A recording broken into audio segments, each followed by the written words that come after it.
Bismillahirrahmanirrahim. Assalamualaikum warahmatullahi wabarakatuh. Waalaikumsalam warahmatullahi wabarakatuh. Alhamdulillahilladzi hadana lihada wa ma kunna linahtadiya laula an hadanallah. Asyhadu an la ilaha illallah wahdahu la syarikalah wa asyhadu anna Muhammadan abduhu wa rasuluhu la nabiyya ba'dah. Allahumma shalli wa sallim wa barik ala Muhammad wa ala alihi wa sahbihi ajmain. Amma ba'du, fa ya ibadallah, usikum wa nafsi bittaqallah wa ta'atihi la'alakum turhamun. Ma'asyiral muslimin wa zumratul mu'minin rahimakumullah. Sahabat Nurul Iman yang saya cintai karena Allah, alhamdulillah, summa alhamdulillah hamdan katsiran thayyiban mubarakan fih. Kita bertemu kembali dalam format komplit. Tinggal kita mengisi waktu-waktu yang diberikan oleh Allah di sisa-sisa umur kita ini untuk lebih dekat padanya dengan cara menghadiri atau melakukan sesuatu yang tidak dilaknat oleh Allah. Ad-dunya mal'unatun. Dunia itu dilaknat semua oleh Allah. Wa mal'unum ma fiha, dan dilaknat pula apa yang ada di dalam isi dunia ini. Kecuali zikrullah wa mawalah, zikir pada Allah dan segala bentuk yang kegiatan yang mengingat Allah, wa aliman au muta'aliman, atau kegiatan belajar mengajar. Maka kita dalam wilayah ridho Allah, amin. Amin. Ya, bukan dalam laknat Allah ini. Jadi kita isi sekarang langsung saja karena sudah malam.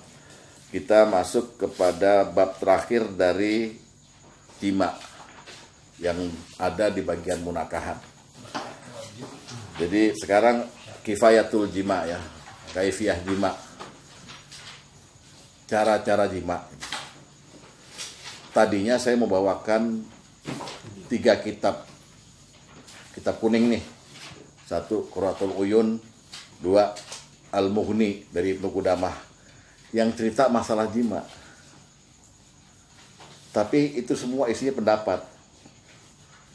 Zakar mesti bagaimana gitu, kayak gitu-gitulah. Dan saya kira nggak efektif. Karena sebetulnya tujuan dari bab ini itu bukan itu. Bukan mencari cara lalu kita praktekkan gitu, bukan. Tujuan kifayatul jima dibicarakan adalah untuk latihan. Latihan nanti kita di surga. Amin. Amin. Loh, kok bisa begitu? Ini alasannya kurang jelas nih. Ternyata saya bacakan ayat dulu ya. Saya bacakan ayat. Ayat ini mengandung makna dari para ahli tafsir bahwa pekerjaan utama kita di surga jima. Masya Allah. Bentar ya, mungkin ada yang tahu ayatnya ya. A'udzubillahi minasyaitonirrajim. Qala Allah Ta'ala, Allah berfirman. Allah yang berfirman. Jadi bukan pendapat manusia. Inna ashabal jannatil yauma fi sughulin fakihun. Yasin. Sesungguhnya penghuni surga pada hari itu, yauma itu, fi sughulin fakihun, dalam keadaan kesibukan dan bersenang-senang. Ini ayat ini yang bahas ini sahabat Nabi yang kelas atas nih. Mujahid, Qatadah, Ibnu Abbas yang bahas. Jadi hadisnya komplit mengenai ayat ini. Sesungguhnya penghuni surga pada hari itu bersenang-senang dalam kesibukan. Hum wa aswajuhum fi zilalin alal araiki mustaqim. Mereka dan istri-istri mereka, hum wa aswajuhum, ya. Habis bilangnya sibuk senang-senang, lalu dibilang mereka dan istri-istri mereka ada di tempat yang teduh, zilal, seolah-olah kayak tenda begitu, ya. Di atas dipan-dipan. Ya, kemudian lahum fiha, di surga itu, ya, fakihatun walahum ma yad'un. Mereka memperoleh buah-buahan.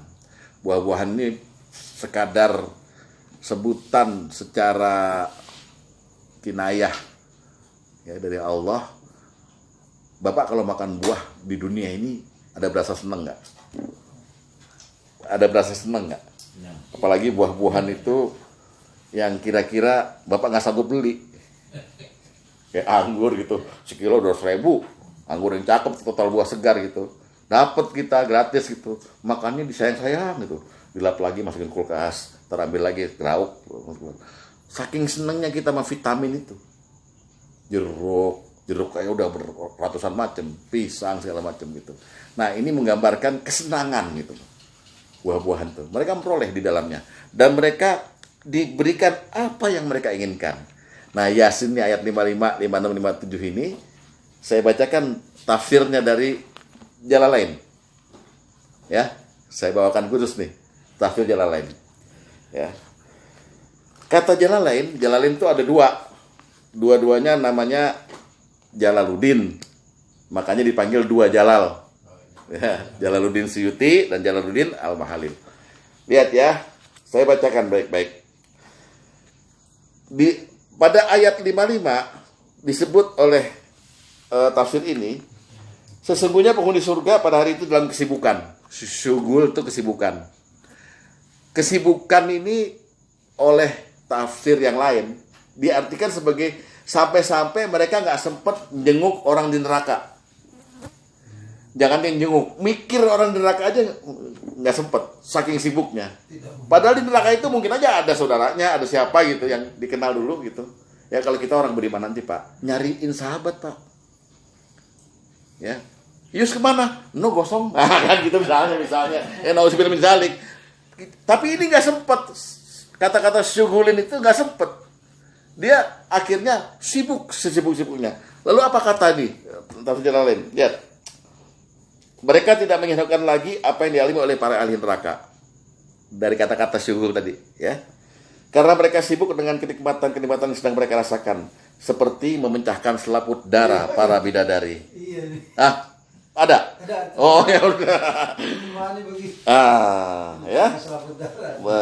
Mereka tidak punya kesibukan yang buat mereka lelah atau payah. Karena di dalam surga itu tidak ada kelelahan, tidak ada kecapean, tidak ada kebosanan. Itu Jalalain. Dia apa dasarnya? Dasarnya itu tadi karena pertanyaan mengenai orang surga di dalam kesibukan. Kalau ada kata-kata sibuk, lawannya farog. Artinya enggak sibuk, luang, lapang gitu. Syughul itu artinya kesibukan tuh konotasinya dunia. Dan sibuk itu membuat stres. Makanya para ahli tafsir, ini pasti ini ada kegiatan nih. Ya kan? Ada kegiatan, ternyata menafsirkannya seperti itu. Itu kalau kita menafsirkan dengan Jalalain.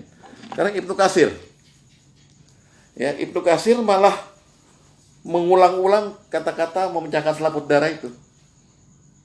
Jadi sibuknya kita itu karena kita dikasih pasangan yang azwajum mutahharah. Pasangan yang suci.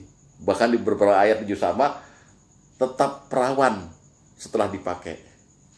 Itu Allah gambarkan, bukan kita yang gambarkan. Jadi kita jangan membayangkan, tapi memikirkan bahwa kita sekarang belajar kaifiyah jima secara syariat itu gunanya untuk latihan di sana. Di sana kita sibuk soalnya. Ya, sibuk gitu. Jadi maksudnya di sana kita sibuk dengan istri-istri kita itu. Nanti kita dinikah dulu sama Allah. Kamu ini pasangannya, nikah. Pasangannya begitu, nggak langsung main ambil aja Bapak. Nggak kayak di akuarium Pak, yang di highlight itu. No, nomor 75. Masuk kamar, bawa gayung, sama odol ya. Yang udah pernah siapa ya? Oh belum tahu ya. Belum tahu. Nah, tuh kan nanya lagi kan. Selama udah nggak ada yang di highlight. Bawa gayung. Ya buat sikat gigi sama sampo, iya kan? Gitu. Ya. Sibuk di surga pasti yang enak-enak sibuknya. Ya itu dia. Karena gini, kegiatan utama di surga itu, walaupun ada hadis-hadis lainnya, ya, tapi itu kecil-kecil. Kegiatan utama makan, minum, dan jima. Dan lebih banyak jima. Makan, minum, jima. Ya, dan lebih banyak jima. Oke? Nah, nanti saya bacakan dulu tafsir Ibnu Katsirnya sebentar, ya. Makin jelas kita bahwa orang yang berlainan, ahli tafsir, ternyata mempunyai pandangan dan tafsiran yang sama. Udah nggak ada ibadah lagi saatnya di surga saatnya. Ada doa. Ada doa. Ya? Doa. Dakwahum fiha subhanakallahumma wa tahiyatum fiha salam wa akhiru da'wahum alhamdulillahirabbil alamin. Doa mereka di sana itu adalah subhanakallahumma. Jadi setiap mereka merasakan kenikmatan selalu mereka bilang maha suci Engkau ya Allah, ya. Terus di akhir doa mereka selalu nyebut alhamdulillahirabbil alamin wa akhiru da'wahum. Di tengah-tengah itu perkataan yang baik semua. Nggak ada program ngepet lo, nggak ada perkataan yang sia-sia. Itu doa kedua tahlilan itu. Iya, ulama sabi nabil iman, tauhid, arifah, ya. Udah itu upload udah lewat tuh sama kopi-kopi ya. Tahlil mulu loh. Oke, kita lihat Ibnu Katsir. Allah Subhanahu wa taala menceritakan perihal ahli surga bahwa keadaan mereka di hari kiamat apabila telah diberangkatkan dari padang mahsyar lalu mereka ditempatkan di taman surga, mereka sibuk dengan urusan mereka sendiri yang bergelimang dalam kenikmatan yang abadi dan keberuntungan yang besar. Hasan al-Basri dan Ismail ibnu Abi Khalid mengatakan bahwa ahli surga terlalu sibuk dengan urusannya untuk perhatikan azab orang neraka. Mujahid itu sahabat Nabi, mengatakan sehubungan dengan makna firman-Nya bersenang-senangan dalam kesibukan fi syughulin fakihun. Mereka yakni merasa kagum dengan kenikmatan yang mereka alami. Jadi mereka senang-senang saking kagumnya sama surga itu, ya. Sama yang dikatakan oleh Al-Qatadah, ya. Dan Ibnu Mas'ud, Ibnu Abbas, Sa'id Ibnu Musayyab, Ikrimah, Hasan, Qatadah, Al-Masih, Sulaiman At-Taimi, Auza'i, semua sahabat Nabi telah mengatakan sehubungan dengan makna firman-Nya itu tadi ayat 55, mereka mengatakan bahwa kesibukan ahli surga ialah memecahkan selaput darah, memecahkan perawan istri-istri mereka. Dan Rasulullah berkata, kamu dikasih satu orang dikasih tenaga 100 orang dan tidak keluar mani tapi keluar gas. Ya kan, bunga kentut nggak bunyi trot enggak, tapi keluar gas, ya. Jadi betapa hebatnya kenikmatannya Allah ceritakan. Kenapa? Karena di dunia itu mereka nggak dapet. Di dunia mau disetel-setel kayak apa juga nggak dapat seperti di sana. Antar saya ceritakan, ya. Lalu dari Ibnu Abbas sendiri juga begitu. Kalau Ibnu Abbas secara khusus sendiri mengatakan maknanya bersenang-senang dan nggak ada urusan, ya, dengan ahli neraka adalah mendengarkan musik, mendengarkan petikan kecapi dari bidadari-bidadari itu. Ya, pokoknya kesenangan lah, ada pesta di situ. Dan terakhir Abu Hatim mengatakan bahwa apa yang dikatakan Ibnu Abbas itu keliru, bahwa mereka asli berjima, sibuk berjima. Oke? Ya itu latihan kita dibikin sesyar'i mungkin supaya nanti kita tahu bahwa ternyata ada yang mahzur, ada yang apa, dan caranya mesti bagus dari awal. Kita ini kan main selorong boy, walaupun kita udah nikah gitu, ya kan, sama istri kita, sehingga akhirnya terjadi di masa-masa sekarang, masa-masa tua, ada kebosanan, ada ketidaknyamanan, ya kan begitu. Di surga nggak gitu. Lihat lagi untuk mendukung tafsirnya, saya bacakan Al-Baqarah. Wa basyiril ladzina amanu wa amilus solihati anna lahum jannatin tajri min tahtihal anhar. Dan berikan kabar gembira kepada orang yang beriman dan beramal soleh bahwa bagi mereka ada surga yang di bawahnya mengalir sungai-sungai. Ya, Baqarah 25 ya. Terus kullama ruziku minha min sabarati rizqa. Setiap mereka diberikan buah-buahan kayak tadi, ya, sebagai rezeki dari Tuhan mereka. Terus qalu hadzal ladzi ruzikna min qablu. Oh, ini buah-buahan sama nih sama yang kita dikasih waktu di bumi, kata mereka begitu. Tapi kemudian ada lanjutan ayatnya, waktu bihim tasyabiha, ya. Terus walahum fiha azwajum mutahharah. Dan bagi mereka di dalam surga itu azwajum mutahharah, perempuan-perempuan yang suci, perawan, tohur, belum pernah disentuh oleh jin, belum pernah disentuh oleh manusia, kata surat Ar-Rahman. Ya, jadi jangan khawatir, Bapak dapat semua, amin. Amin.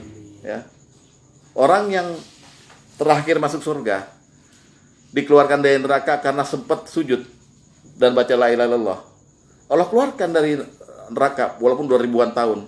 Itu kekayaannya di surga di tingkat paling bawah sama dengan 50 kali kekayaan raja terkaya di dunia. Bagaimana Bapak? Kan Bapak nggak mungkin kan masuk neraka karena udah la ilaha illallah, betul?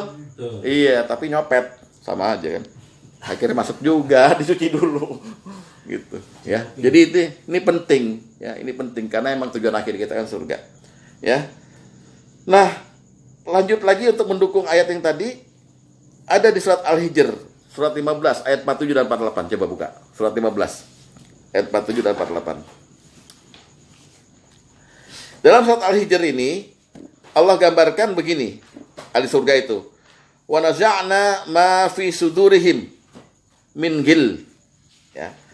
Kami lenyapkan, kami cabut rasa dendam yang ada di hati mereka. Jadi para ahli surga itu dimaksud makna ayat ini tidak punya lagi negative thinking. Negative thinking terhadap dirinya sendiri maupun terhadap pasangannya. Saya tanya Bapak, apakah selama jima Bapak di sini sampai seumur sekian pernah nggak punya negative thinking sama istri? Sok pakai dandan supaya gue bosan kayak gitu lah misalnya. Di sana nggak ada Pak. Satu, ya ini memang Allah itu kasih servis sama kita. Lalu dikasih sama Allah ikhwana ala sururim mutaqabilin ya. Ya, ikhwana itu artinya mereka kemudian diberikan oleh Allah hubungan batin yang mendalam seperti saudara. Hubungan batin. Kan kita kalau sama perempuan baru kenal Pak. Kan kalau beriman ogah nyenggol. Ini udah disuruh, udah dibersihin hati kita. Nggak ada negative thinking. Ya, ini bini gue cantik gini kalau gue ke kantor nih. Dia ngapain nih sama kang sayur misal begitu. Di sana enggak. Kita ngeliat cantik, ini milik kita. Udah gitu kita dieratkan hati kita ikhwan. Kita saudara sama dia. Enak gak? Ya, selain saudara itu, lalu lalu kita didudukan berhadapan-hadapan di dipan. Dipan tuh di sini kan mutaqabil itu gini loh. Dipan yang berkelambu. Adep-adepan, ngapain? Karena ayat selanjutnya bilang ya. La ya masuhum. Mereka nggak capek atau nggak bosen. Lalu di dalamnya mereka sekali lagi tidak akan dikeluarkan.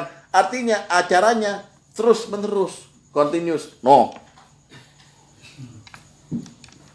Ya, lihat baik-baik lihat. Bagaimana kita tuh dimanjakan dengan pasangan, tidak merasa lelah dan bosan, pasangannya udah kayak saudara, suci pula, dan terus menerus nggak pernah bisa keluar dari situ, nggak bosan. Ya, gitu. Itu di akhirat, sifatnya kekal kenikmatannya. Lain sama di dunia.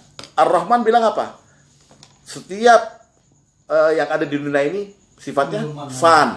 Kuluman alaiha fan. Kok man? Apa bedanya man sama mah? Mantu siapa? Berarti setiap manusia ini akan binasa. Di dunia. Binasa dalam arti bahwa misalnya dia rusak. Sebelum dia binasa, dia rusak dulu. Jadi, apa yang Bapak nikmati di dunia ini, berupa orang, istri Bapak, berupa makanan dan minuman, pasti rusak. Rusaknya kelihatannya gimana? Misalnya makanan, kita nggak makan-makan, dia basi. Atau kita makan pula, maaf, jadi kotoran, jadi kencing. Di surga nggak ada toilet, Pak. Nggak ada orang berak. Itu. Jadi betapa Allah menggambarkan kesempurnaan kenikmatan. Nah, kita latihan dulu di sini. Gitu. Kita selama ini barangkali jima dengan istri banyak dosa. Banyak dosa berarti banyak negative thinking. Paham nggak?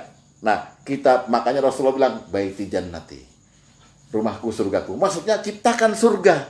Sebelum kau masuk surga, ciptakan surga di rumahmu. Oh, tapi Pak, di rumah istri saya hitam. Nggak apa-apa, anggap aja bidadari yang hitam. Kan lucu kan bidadari hitam gitu. Ya, dia yang paling manis. Ya, jadi itu. Nah, semua apalagi pasangan, Pak, di dunia ini. Makin waktu berjalan, makin tua, makin oblak. Kadang-kadang makin amis dia. Ya kan Bapak mungkin pernah kan mencium ada bau-bau amis segala macam.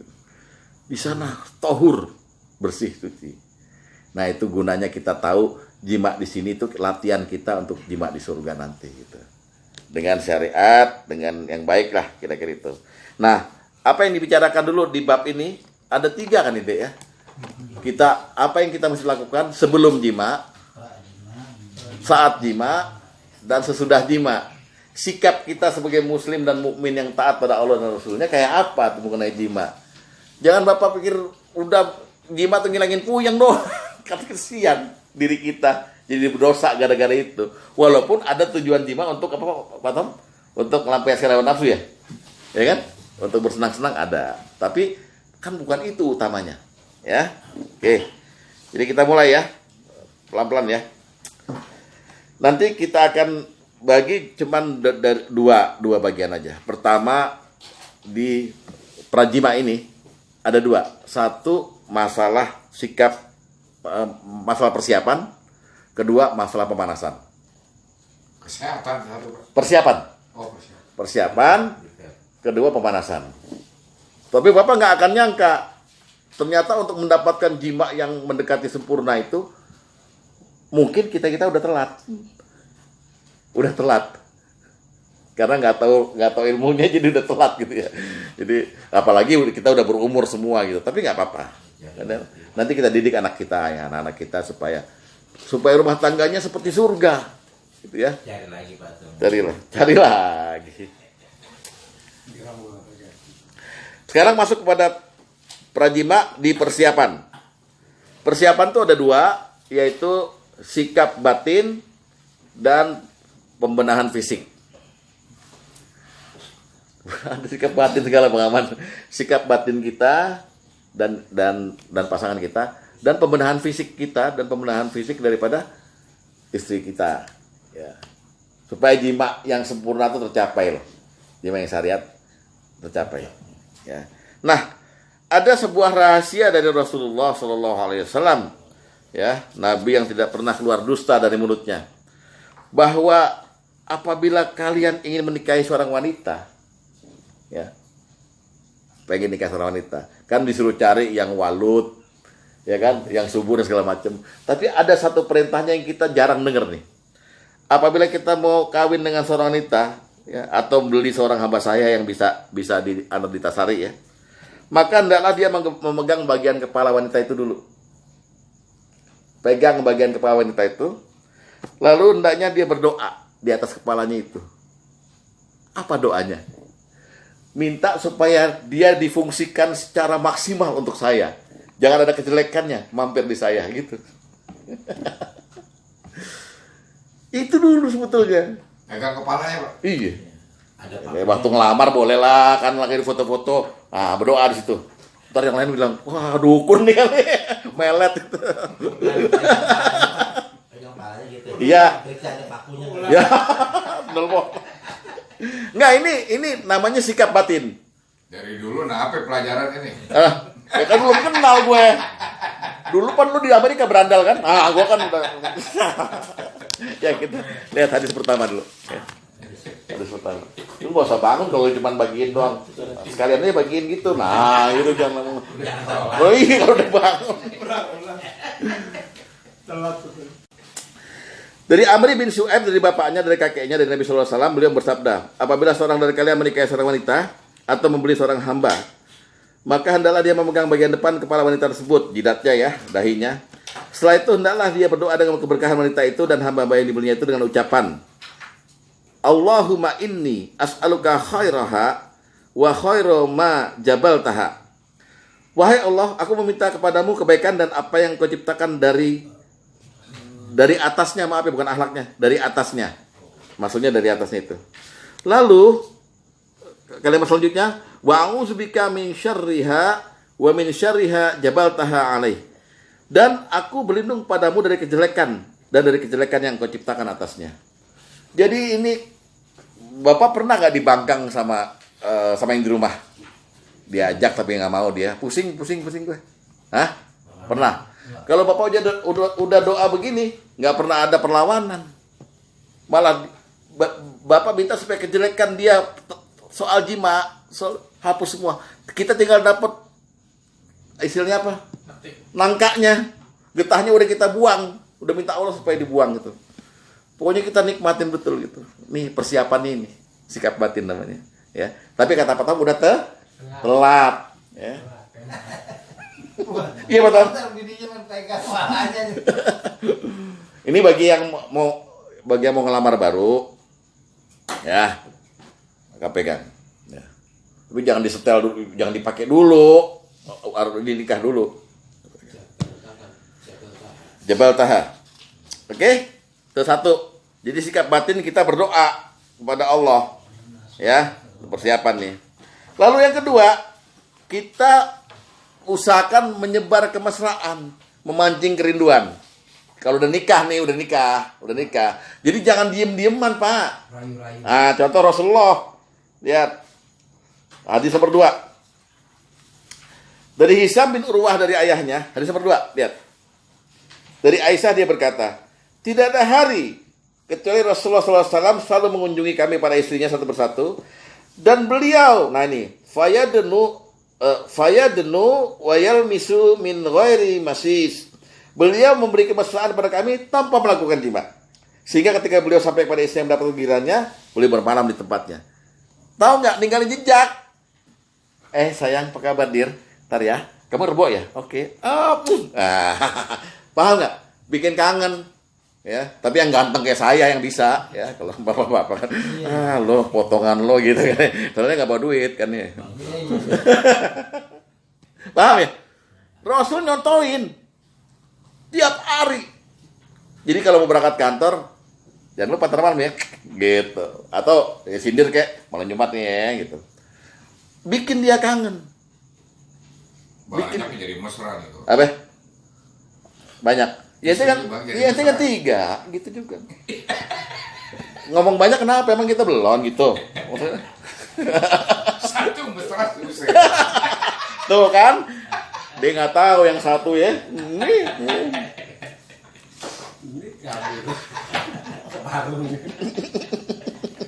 Apa didokong? sampai sini ada yang mau tanya nggak? Nggak ya, belum ya? Belum tanya dong. Biasa. Paling jawabannya udah telat kan? Karena bapak seringnya itu meninggalkan marah di rumah, keluar rumah. Itulah yang membuat dia frigid, membuat istri kita jadi dingin sama kita. Layanin, tapi kok kayak nggak ada kemesraan lagi. Kita nggak buka kemesraan itu. Yang gitu bom pisang ya. Rasulullah romantis loh, romantis banget. Tiap hari bos. Iya. Kunjungi satu persatu. Dia heran sama nabinya sendiri. Tapi masih mending heran daripada Pak Sugeng bilangnya Nabi Lut banci. Bencong. Gila, lebih gila lagi dia. Udah? Ya? Itu. Apa? Nah, yang ketiga di persiapan udah berdoa, udah apa? Menyebar kemesraan, memancing kerinduan. Jangan lupa melapangkan hati. Kita lapang hati kita, istri kita juga lapang hatinya. Nah, gimana tuh prakteknya? Ini ada hadis yang kira-kira nggak berhubungan, tapi ternyata berhubungan. Masih ingat nggak hadisnya? Kalau seorang istri diajak berjima sama suaminya, dia menolak, maka malaikat melaknatnya. Betul begitu? Itu istri yang lapang apa enggak hatinya? Nah, bilangin para istri, lapanglah menerima walaupun suaminya tuh kentutan kayak apa, bau badan. Udah, kalau mau, ayo Pak. Gitu. Paham ya? Jadi buka dulu hati masing-masing. Jima tuh nggak kayak kucing, Pak. Kubrak. Jatuh. Nggak bisa. Harus lapang dua-duanya. Harus menerima apa adanya. Apalagi misalnya dulu kita waktu nikah kan seterak. Sekarang kayak saya gini, bunder gini. Jangan dibilang, ya elah lo makan kadal ya begitu. Jangan digituin. Lapangin hati aja, terima aja. Misalnya. Paham ya? Makan petai berabi.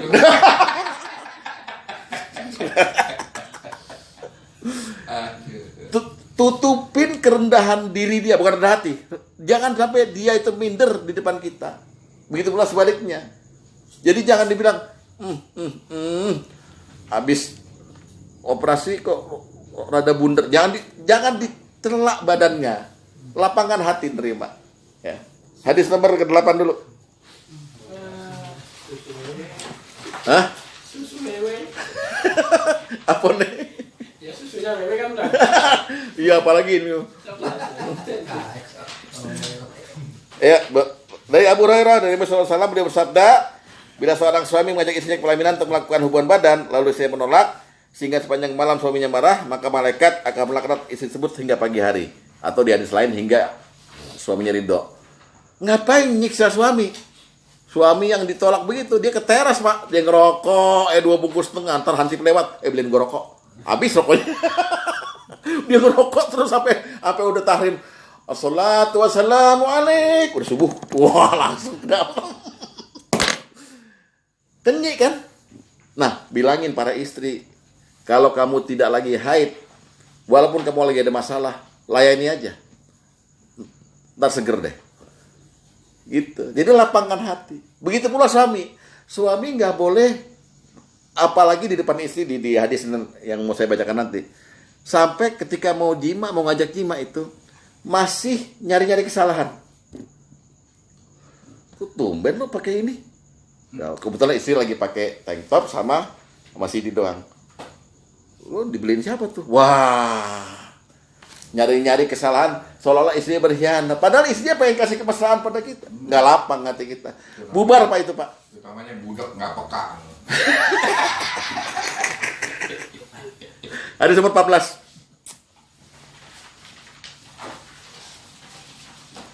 Rasulullah SAW melarang seorang mendatangi istrinya di malam hari, ya. An yatruqa, ya, rajulu ahlahu yatakhawwanuhum aw yaltamisu terus asaratihim, untuk mencari tahu apakah istrinya berkhianat kepadanya dan atau untuk mencari-cari kesalahannya. Jangan dibiarkan dia jadi korban fitnah kita gitu. Udah, sayangi. Karena jima yang mau dicapai itu bukan sekedar keluar selesai, udah enggak. Kita harus juga memberikan kenikmatan pada diri nanti pada dia segala macam. Jika hati mesti benar-benar nerima inilah suamiku, inilah istriku gitu. Ya. Bapak juga jangan keceplosan pak, ntar lagi jima sama istri, tahu yang dipanggil nama lain lagi, susi lagi. Tadi dia tanya anak mana tuh Susi gitu kan misalnya. Cidokong. Ada yang bilang begini, apa namanya?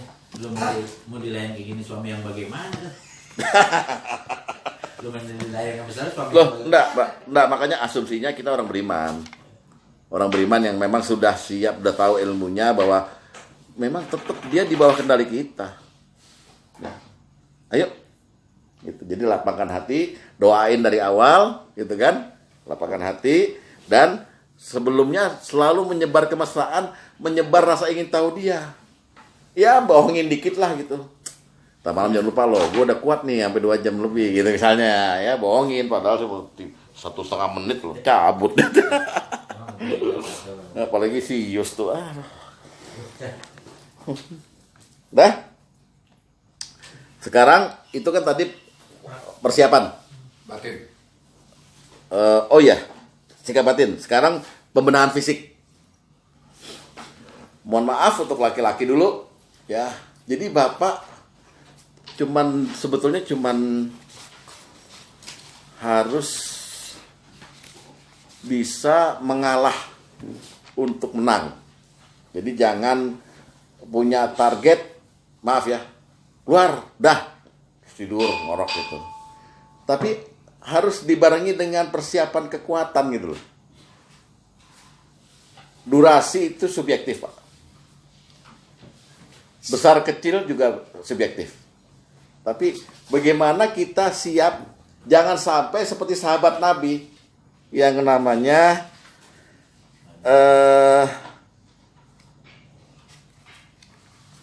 Abdurrahman Az-Zubair. Seorang perempuan bercerai sama suaminya, ditalak 3. Rifa'ah nama suaminya. perempuan ini kemudian kawin sama Abdurrahman bin Zubair. Cerainya talak 3. Ya, sehingga Rifa'ah udah nggak bisa balik. Nah, ini perempuan kawin sama Abdurrahman bin Zubair, ngadu ke Rasulullah besoknya. Ya Rasulullah, aku dicerai sama Rifa'ah. Padahal Rifa'ah itu orang terkaya loh di situ waktu itu. Dan aku menikah sama Abdurrahman bin Zubair. Tapi Abdurrahman bin Zubair hanya seperti ujung kain. Ada apa? Hanya seperti ujung kain. Oh. Apa tuh maksudnya, maknanya? Ujung kain, Pak. Angkat deh ujung kain, Bapak. Luk. Impoten. Rasulullah tertawa. Jadi kamu balik sama Rifa'ah? Nggak bisa. Karena kau talak 3. Biar Abdurrahman menikmati madunya dulu. Maksudnya menikmati kenikmatan jiwa dulu denganmu, baru kau balik ke Rifa'ah. Cerai. Tapi yang diambil bukan soal cerainya, soal bahwa si perempuan tuh ngadu kepada Rasulullah. Ternyata Abdurrahman Zubair itu cuma seperti ujung kain. Di sini ada nggak? Apa? Ya kayak ujung kain. Loh, jangan. Nah, ini jangan ditanya begitu. Nanti konsultasi sendiri. Japri ke WA saya. Ya. Jadi zakar mesti kuat. Zakar mesti kuat. Ya.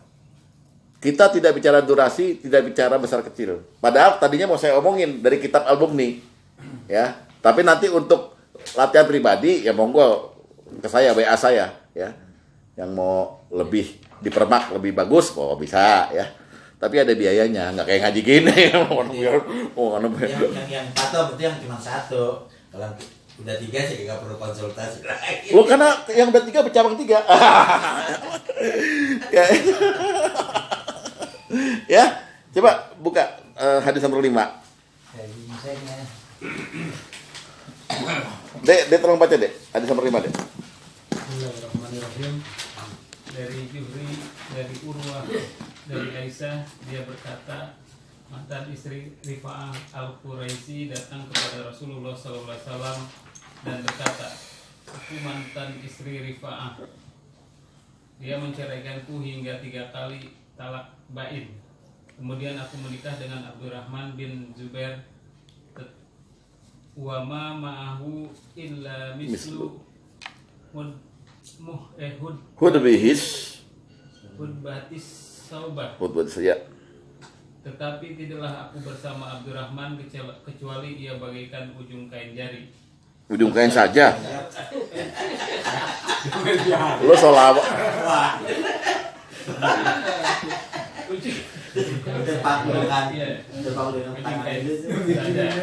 Rasulullah SAW bersabda, apakah engkau ingin kembali kepada Rifa'ah? Tidak boleh, hingga engkau dapat merasakan madunya dan dia pun merasakan madumu. Atau berjemaah. Paham ya? Jadi Rasulullah nggak mencela laki-laki yang memang nggak bisa bangun lagi itu, tapi intinya bahwa tetap harus dilaksanakan kan jima itu. Nah, bagaimana perasaan Bapak apabila Bapak memang sudah tidak mampu gitu ya, impoten atau mungkin sedang melaksanakan jima juga, mencelam-celam doang di luar. Waalaikumsalam. Lemas. Kesian kan istri, kesian Bapak juga gitu loh. Oleh sebab itu pembenahan fisik zakar siapkan dengan baik. Ya kalau nanti soal minum apa, oles apa, ya nanti boleh tanyakan. Tapi secara privat, ya. Memperpanjang misalnya, TU. Tahu dia nih orang Sunda ditambah ukuran kan. Ya, jadi harus dipersiapkan. Gimana yang perempuan? Yang perempuan itu harus persiapannya lebih matang dari laki-laki. Pertama, kalau dalam Islam itu Rasulullah menceritakan bagaimana seorang perempuan itu harus bersisir dan juga harus mencukur bulu kemaluannya untuk persiapan berjima denganmu. Ya. Jangan pakai selera kita. Ustaz, saya senang yang gondrong, bukan begitu, bukan.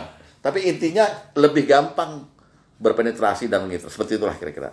Hadis nomor 10. Tergantung selera.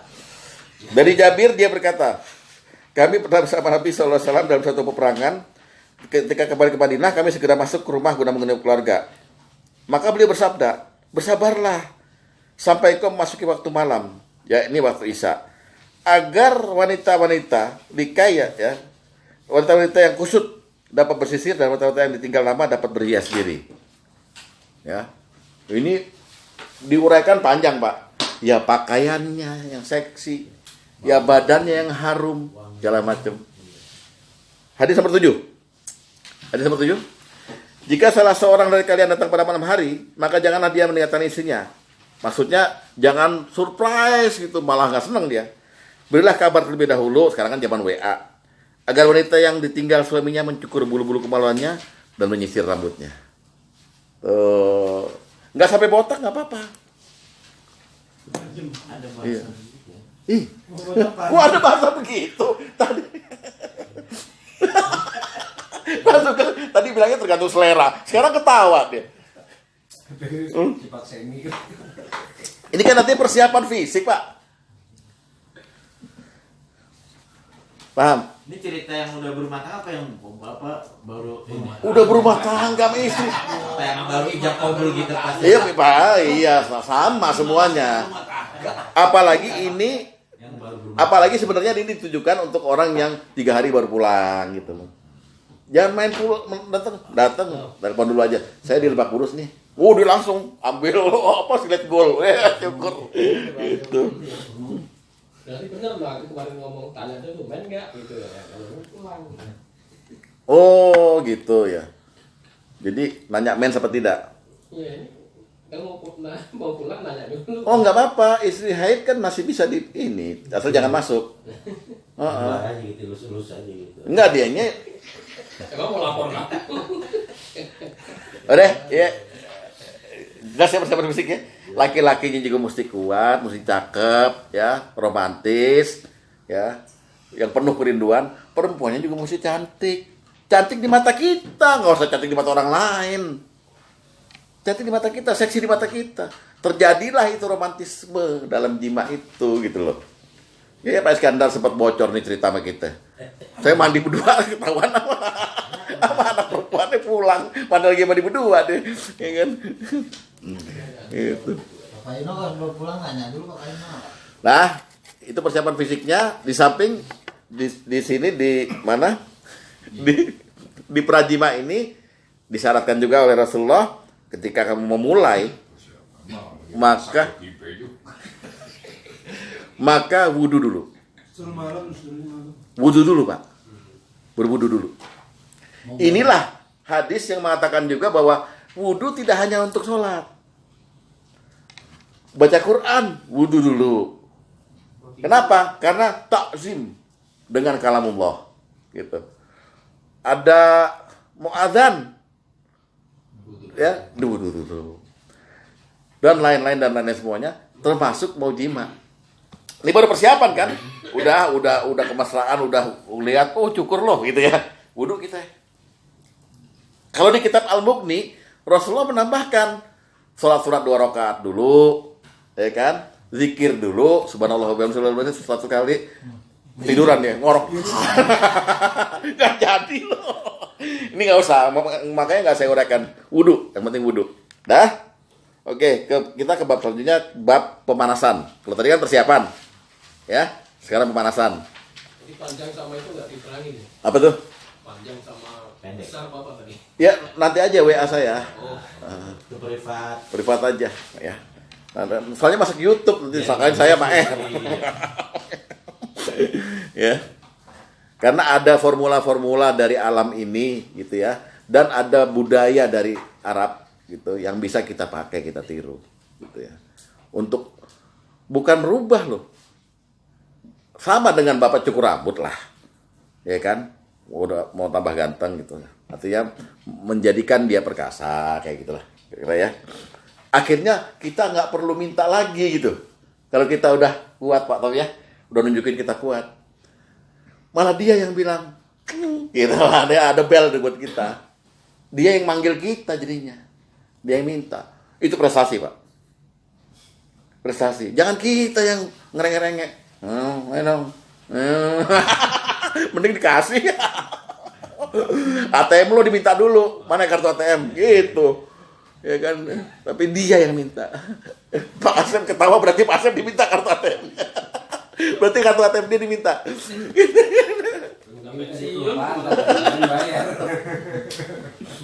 Nah, pemanasan saya mulai dengan bahasa yang vulgar, pelan ya. Persiapan fisiknya buat wanita dulu kan. Yang lagi tadi pakai hadis yang Abdurrahman Al-Zubair lemas itu. Jadi artinya dari situ kita ambil kias, wah kita mesti siap jangan kayak Abdurrahman. Oh, push up. Dia atlet kali push up. Rugi Pak push up. Kan tenaganya habis di push up itu. Iya. Itu bagus. Ini tadi sendiri. Ya, udah itu persiapan. Sekarang pemanasan. Oke, saya mulai dengan kata pertama pemanasan telanjang. Telanjang. Karena begini Pak, dulu kan ada istilah ya bukan dari agama sih. Orang tuh kalau jima itu laki-laki tuh bisa bangkit libidonya dengan 3 hal. Pertama, pegangan hidup. Kedua, pandangan hidup. Apalagi deh hidup itu dia boleh dipegang baru hidup, dipandang baru hidup gitu loh. Nah, salah satu yang bisa meningkatkan birahi kita adalah dengan memandang. Nah, sekarang kan ini ada 2 kubu nih dalam Islam ini. Telanjang nih boleh apa enggak? Nah, persoalannya itu. Ya karena ada hadis yang melarang, ada yang juga mensyaratkan silahkan saja. Itu. Tapi pemanasan pertama adalah telanjang. Ya, telanjang. Kita lihat dulu sekarang. Patokannya dulu ya. Hadis nomor 13. Dari Muawiyah Al-Qushairi, dia berkata, aku bertanya, wahai Rasulullah, aurat kami yang mana yang harus kami tutupi dan yang boleh kami biarkan? Maka beliau bersabda, jagalah auratmu semua, terkecuali dari istrimu atau budakmu. Saya tanya Bapak sekarang, sahabat ini lagi nanyain apa sih? Maksudnya kan yang boleh dilihat, ya kan? Tapi dia nanyanya, aurat mana yang harus kami tutupi? Semuanya. Lalu dijawab, nasihatnya dijawab, jagalah auratmu semuanya, terkecuali aurat itu boleh dibuka kepada istrimu dan hamba sahayamu ya, hamba saya yang dulu bisa ditasari ya. Silahkan diumbar. Sampai sini bisa nggak jadi patokan bahwa itu boleh? Bisa, boleh. Nah, boleh ya? Boleh. Ya. Sudah, sekarang kita menekankan lagi bolehnya dengan surat Al-Mu'minun ayat 5 sampai ayat 7. Di situ Bapak rahasianya. Allah berikan hadiah pada kita. Silakan lihat auratnya. Al-Mu'minun. Iya, surat 23 ayat 5 sampai 7. Di situ disebut orang-orang yang beriman itu qad aflahal mu'minun, beruntung dia. Siapa saja? Ada kan dirinci sampai ayat 5 adalah termasuk wallazina hum li furujihim hafizun. Adalah orang-orang yang melihara kemaluannya. Maksudnya melihara kemaluannya 2 maknanya. 1, kemaluannya tidak dipakai sembarangan. 2, tidak diperlihatkan sembarangan. Itu melihara. Illa ala azwajihim, kecuali boleh dia dipakai atau boleh dilihat kepada pasangan-pasangannya. Paham? Au mamalakat aimanuhum, atau kepada budak-budaknya, hamba sayanya. Fa innahu ghairu malumin, yang demikian itu enggak ada celaknya. Laim. Ghairu, bukan yang tercela. Silakan. Nah, kan kita mesti explore. Lihat gitu. Itulah yang membangkitkan kita. Starternya dari situ. Udah dimesrain, udah dia mau, lapang hati nerima kita lapangan terima dia, tambah lihat lagi. Mulai Pak, kebakar no. Lu salahnya kerja mulu no gitu. Makanya lu buru-buru baca Qurannya. Apa mau pulang kampung bagaimana gitu. Pak Lulik sering lihat aurat kita. Ya. Tapi ingat loh, ini sekali kebolehan, sekaligus batasan. Kebolehan, sekaligus batasan. Dalam arti begini, ya udah sama dia doang. Jangan orang di kantor juga lo liatin. Ini, oh udah dipermakno. Jangan. Ingat loh ya, ingat loh, baik-baik ya. Ya, illa ala aswajihim aw ma malakat aymanuhum. Itu kebolehan dari siapa? Dari Allah. Paham ya? Gitu. Furujihim hafizun. Ya, jadi penasaran pertama adalah telanjang. Prakteknya di zaman Nabi gimana? Nah, ini ada yang rada makruh melarang, ada yang hajar aja. Nanti kita ambil jalan tengahnya. Hadis nomor 3.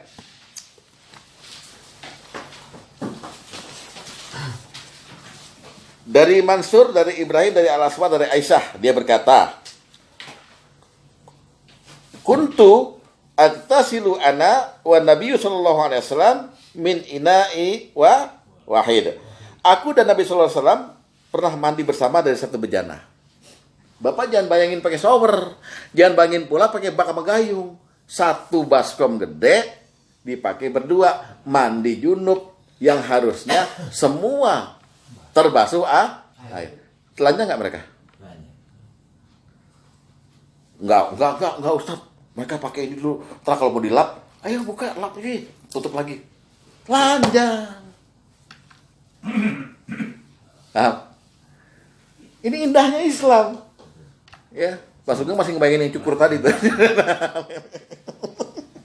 Oh, dari apa dia bilang, ada ya kata-katanya gitu-gitu. Lemes Pak Sugeng. Dikira Ustaznya ngarang. Lihat lagi hadis nomor 9. Hadis nomor 9. Dibaca betul ya. Kalimatnya lihat ya. Dari Lais, dari Nafi, dari Ibnu Umar bahwa Nabi sallallahu alaihi wasallam bersabda, "Janganlah kalian telanjang tanpa busana, karena kalian selalu bersama golongan malaikat yang tidak terpisah dari kalian." Rakib, Atid, terus ini semua ya. Malaikat ada berapa tuh? 12 kan yang ikut kita ya, atas bawah. Nah, kecuali malaikat itu nggak ikut kita waktu kita buang air besar. Dia menyingkir, bukan nggak ikut, menyingkir. Jadi agak jauh lah, 2 meteran gitu ya. Dan ketika seorang laki-laki bersetubuh dengan istrinya, malaikat itu nggak ikut. Karena itu malulah kepada mereka dan muliakanlah mereka. Telanjang nggak boleh. Maksudnya beginilah, Bapak masuk kamar, bisa di kamar mandi, ganti baju, ada kaca gede. Ya buka dulu, kalau di kamar doang dikunci kok. Terus lihat-lihat gitu, nggak boleh. Nggak boleh. Tapi begitu Bapak buang air besar, yang kebiasaan semua dicopot ya. Kan ada juga yang hanya apa gitu. Silakan. Atau kalau Bapak bersetubuh sama istri, silakan. Orang malaikatnya nyingkir sendiri kok. Lah di sini. Ya. Ya. Tapi ini belum saat jima ini. Ini masih pemanasan. Jadi saya nekankan telanjangnya itu loh. Jangan sampai nanti Islam melarang ketat, ya nggak boleh telanjang, itu jima gitu. Lah Bapak bagaimana? Patung pakai dasi sama jas, itu pakai ini, pakai kebaya. Ayo kita mulai, capek. Lo ngapain? Ayo buka, kan begitu. Mau keluarin hadisnya loh. Oh, hadis cukur. Pak Sugeng keluarin hadis cukur, khusus cukur. Riwayat itu. Kesempatan yang nggak ada lagi. Nah, adapun dalil yang melarang secara jelas gitu, hadis nomor 12. Kita lihat.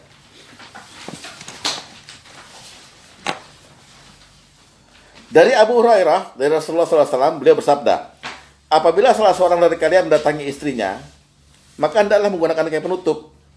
Karena apabila tidak, maka para malaikat akan malu, lalu keluar. Kemudian datanglah setan, dan apabila keduanya mempunyai anak, berarti setan memiliki bagian atas tersebut. Maksudnya, setan bisa saja ikut jima dengan istri Bapak, tanpa setahun Bapak, sehingga anaknya bukan bin Bapak. Bin Bapak dan bin iblis. Ya. Satu itu. Kedua hadis nomor 6. Lihat. Dari Utbah bin Abdul As-Sulaim, dia berkata Rasulullah SAW bersabda, apabila seorang dari kalian mendatangi istrinya, maka hendaklah menggunakan kain penutup dan janganlah telanjang sebagaimana telanjang yang dikenakan himar. Nah, di sini kita bahas solusinya. Ya. Ada dalam kitab Al-Mughni, tapi saya nggak tega karena nanti Rasulullah jadi bahan tertawaan. Katanya ada hadisnya di Al-Mughni itu, tapi nggak ada periwayatnya, makanya saya nggak masukin. Bahwa Rasulullah itu menutup kepalanya ketika berjima, lalu menyuruh istrinya diam. Diamlah kamu, yang tenang kamu. Diamlah kamu.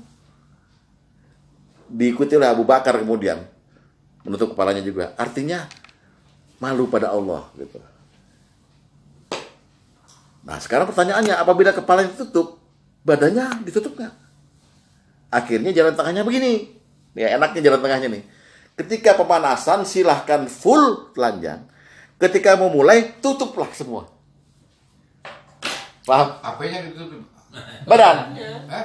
Badannya. Badan. Badan, Iya. oh. Jadi istri di atas, ya dia tutup begitu. Kalau bapak di atas, dia tutup begitu aja. Oh. Ketika jima, tapi pemanasan, sok monggo.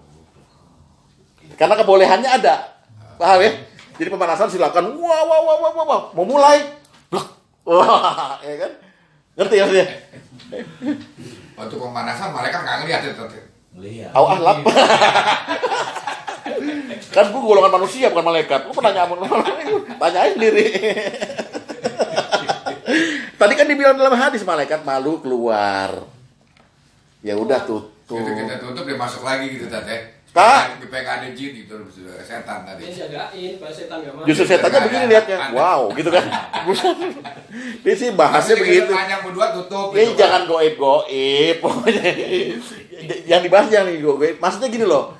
Etisnya gitu ya. Kan istri bapak tuh hak bapak sepenuhnya. Nisaukum warsulakum fatuwarsakum anasitum. Isi mula dan nadamu datangi dari segala macam yang kau suka. Anasitum tuh yang kau kehendaki. Mau diapain dari belakang di depan gitu. Ya, bayangkan nggak? Kalau ada larangan ketika mulai bapak pemanasan bercumbu gitu, harus berpakaian itu. Ya, kurang bagus ya, kurang mesra. Oleh sebab itu kita berjalan tengahnya, waktu foreplay, waktu pemanasan full. Waktu memulai, ya tentunya bapak udah tahu kan tempatnya, jangan udah tutup masih lihat lagi, masuk jangan. Itu terlalu norak. Paham nih? Kayak pernah grinder ya. Iya, ini nggak ada di pengajian lain, nggak ada, Ruth. Mau ngaji di mana nggak ada. Jelas ya? Ya. Itu telanjang ini kaifiyah yang syar'i dalam pandangan agama, asalkan dia tidak pada waktu saatnya, waktu pemanasan aja. Dan sesudah pemanasan, waktu mandi kan, waktu Rasulullah mandi sama Aisyah. Satu jalan. Tapi pada waktu itunya ya tutup. Kalau nggak bisa nutup juga karena berantakan gitu, paling nggak bagian pinggang aja ditutup. Itu aja. Etisnya. Ya. Jangan malah lihat di kaca. Wih, gila kan ada kaca di motel ya. Motel. Ada di atas. Di mana, Pak? Highlight. Ini juga Paham. ini dijelaskan oleh kaum laki-laki gitu. Iya. Nah ini kalau kaum wanitanya gitu, dia paham juga nggak tahu ya, bu ini ke wanita gitu. Ada guru menjelaskan seperti ini juga nggak? Ada. Itu bukan di YouTube. Ibu Hajah Siti Aisyah. Itu lebih detail lagi. Saya malu dengernya. Tapi jamaahnya ibu-ibu semua. Iya. Saya malah malu dengernya. Itu. Jadi ini yasiru wala tu'asir. Mudahkan, jangan dipersulit lah.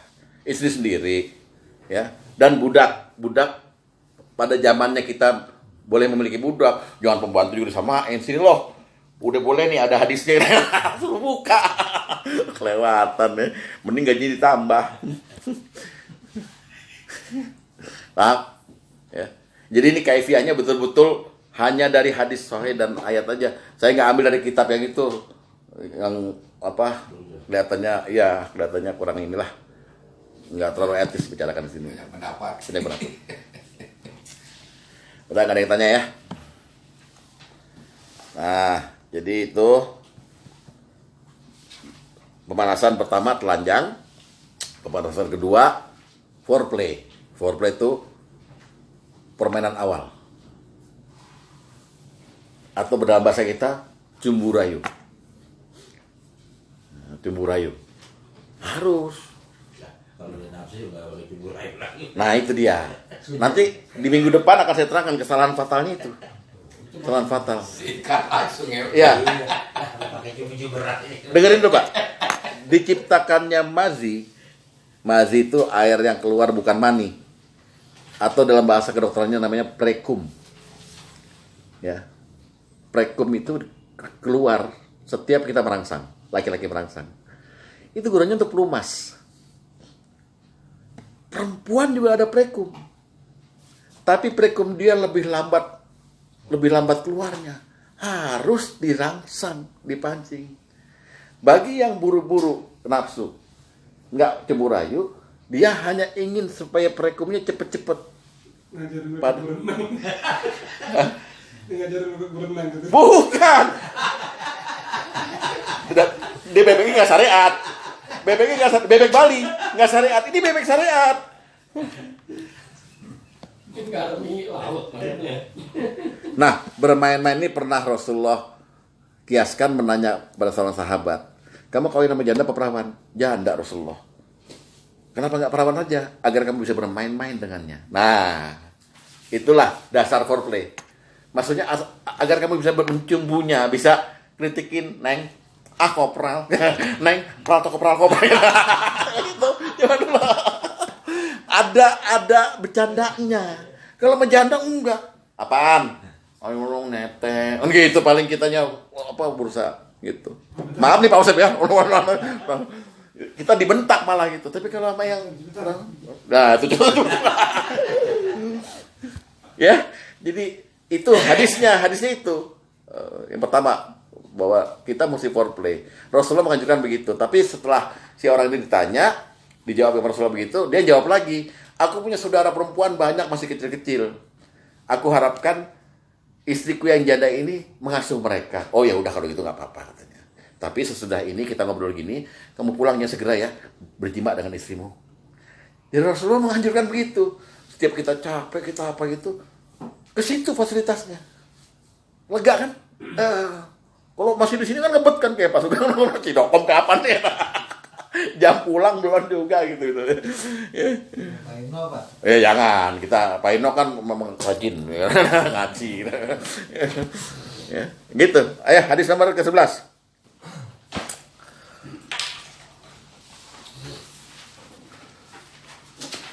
Kenapa sudah pengen? Belum.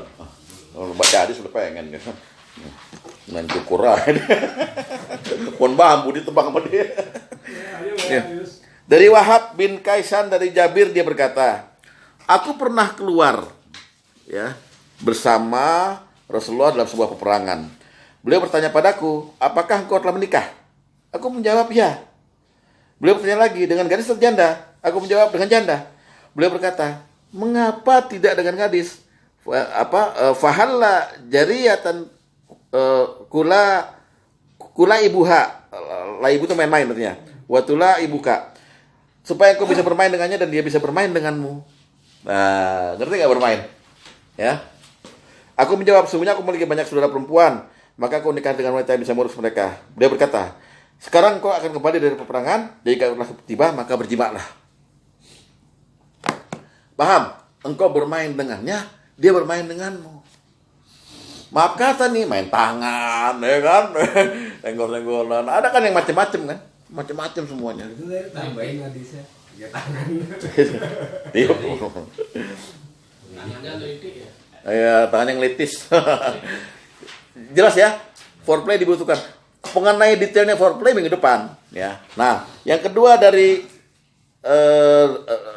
cemburu rayu ini, dari foreplay ini adalah eksplorasi payudara. Eksplorasi payudara. Kita lihat hadisnya dulu. Hadis terakhir, hadis nomor 15. Dari Urwah dari Aisyah dari Judamah, dia berkata, aku mendengar Rasulullah SAW bersabda, aku hendak melarang rial, namun orang-orang Parsi dan Romawi melakukannya, dan mereka pun tidak membunuh atau mendatangkan mudarat bagi anak-anak mereka. Jadi gial nggak dilarang. Apa itu gial? Gitu. Gial itu kita bercumbu sama istri, kita netek. Dan istri dia di kasus ini sedang hamil. Paham?